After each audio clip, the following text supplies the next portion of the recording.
Refugees who find safe haven in Canada face many challenges upon arrival. For some, that includes dealing with the severe trauma resulting from what they left behind. Hundreds of Yazidis from Iraq resettled in southwestern Ontario, and London is trying to meet their mental health needs. With us for more from our studio at Western University, our Southwestern Ontario Hub's editor, Mary Baxter. Welcome to the show, Mary.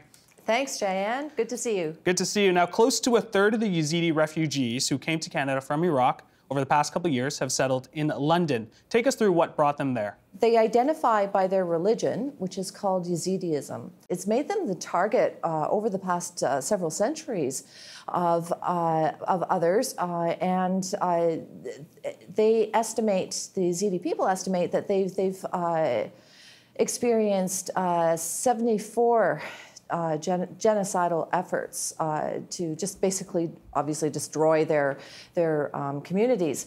The most recent one of those was in 2014. It was the Islamic State that came in and invaded and destroyed their homes, drove people from villages, captured men and boys and killed them, captured women and made them their slaves and their sex slaves. And those who could fled to the mountain and tried to survive there. The Islamic State has retreated, but many people are still living on the mountain or in refugee camps. And in 2017, Canada wanted to bring over roughly 1,200 Yazidi people to resettle here, and they did under their refugee program. And so people went to Toronto, London, Winnipeg, and Calgary, and they went to places where there was already some Yazidi population. So now in London, the Yazidi population numbers just under 500. Now let's talk about the resettlement efforts. How is it different with the Yazidis when you compare it to other refugee groups? The big issue, of course, is the incredible trauma that they've experienced, because it's intergenerational trauma, because they've just had this long history of being harassed and threatened. It obviously sounds like more can be done. You've explored that in your article. What more can be done for the Yazidi newcomers in the London area and in the province? One of the things that they are working on is that they're working on a pilot program of counseling that they're hoping to be able to pilot in London.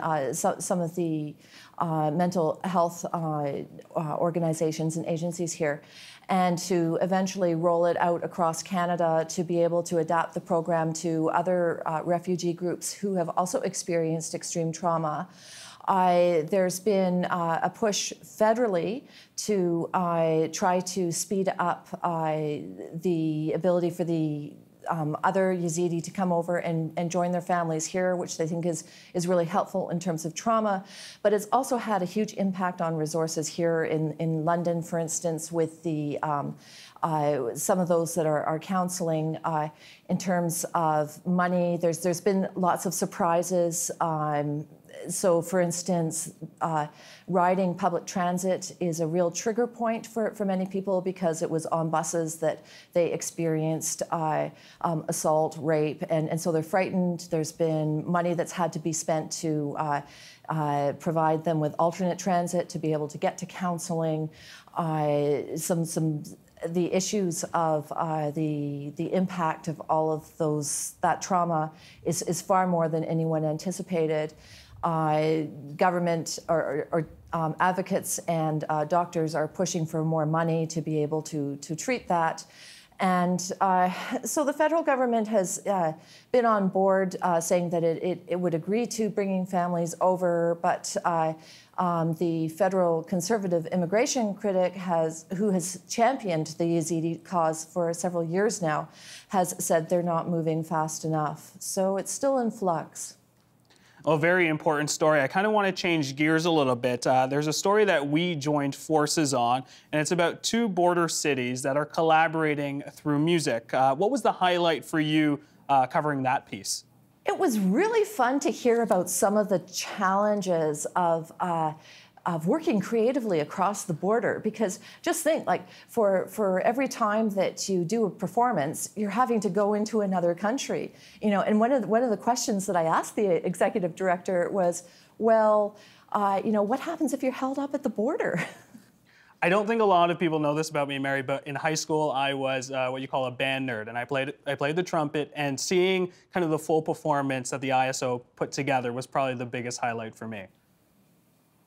Oh, that would have been a lot of fun, I'm sure. It definitely was. Well, thank you so much, Mary. It's always a pleasure to have you on this show. That's Mary Baxter, our hub editor from Southwestern Ontario. Thanks again, Mary.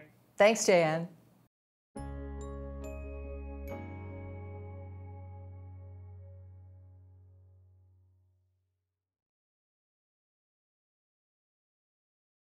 The Agenda with Steve Paikin is brought to you by the Chartered Professional Accountants of Ontario, helping businesses stay on the right side of change with strategic thinking, insightful decisions, and business leadership. Are you on the right side of change? Ask an Ontario CPA.